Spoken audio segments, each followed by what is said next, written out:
সবাইকে শুভেচ্ছা ও অভিনন্দন জানিয়ে আজকের আলোচনা শুরু করছি। আজকে আমি এমন একটি মেডিসিন সম্পর্কে আলোচনা করব যেটি বহুল ব্যবহৃত একটি মেডিসিন। এই মেডিসিনটি সচরাচর খুব বেশি ব্যবহৃত হয়। মেডিসিনটির জেনারিক নাম হচ্ছে টাইমোনিয়াম মিথাইল সালফেট। প্রথমে আলোচনা করব এর ব্যবহার বা নির্দেশনা কোন কোন ক্ষেত্রে এই মেডিসিনটি ব্যবহৃত হয় সে সম্পর্কে।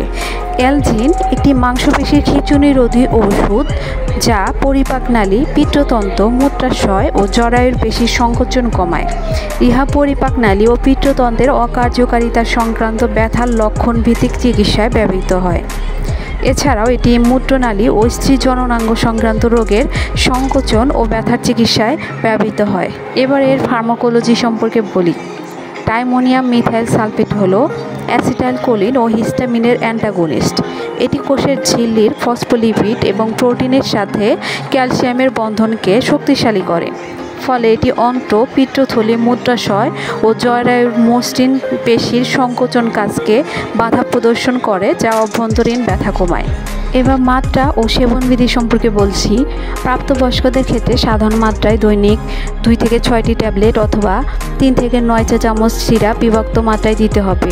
আর শিশুদের ক্ষেত্রে দৈনিক 3 মিলিগ্রাম অথবা শরীরের ওজন হিসাবে অথবা 6 মিলিগ্রাম অথবা শরীরের ওজন হিসাবে বিভক্ত মাত্রায় দিতে হবে। এবার ড্রাগ ইন্টারাকশন বা প্রতিনির্দেশনা সম্পর্কে বলি।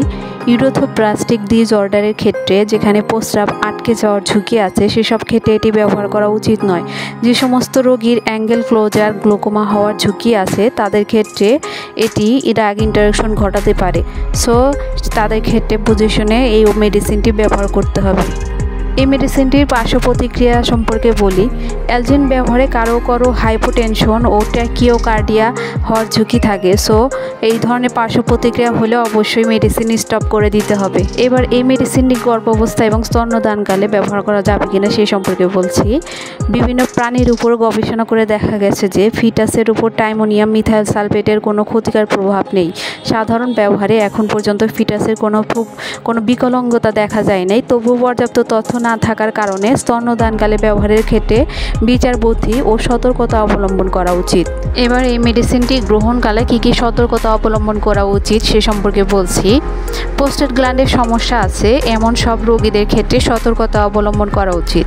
তীব্র ফুসফুসের প্রদাহ, করোনারি অপর্যাপ্ততা, অত্যাধিক দেহতাপ বৃদ্ধি ও বৃক্কীয় ও যকৃতের অপর্যাপ্ত কার্যকারিতার ক্ষেত্রেও সতর্কতা অবলম্বন করা উচিত। দৃষ্টি বিভ্রাট হওয়ার ঝুঁকি থাকার কারণে গাড়ি ও মেশিন চালানোর ক্ষেত্রে বিপজ্জনক হয়ে উঠতে পারে। সুতরাং গাড়ি ও মেশিন চালানোর ক্ষেত্রে অবশ্যই সতর্কতা অবলম্বন করে এই মেডিসিনটি গ্রহণ করা উচিত।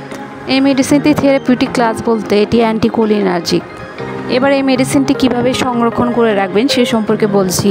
আলো ও তাপ থেকে দূরে রাখবেন, শুষ্ক স্থানে রাখবেন এবং শিশুদের নাগালের বাইরে রাখবেন এবং অবশ্যই 30 ডিগ্রি সেলসিয়াসের নিচে রাখবেন।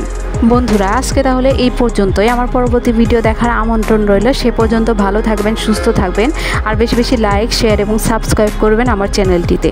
ধন্যবাদ সবাইকে।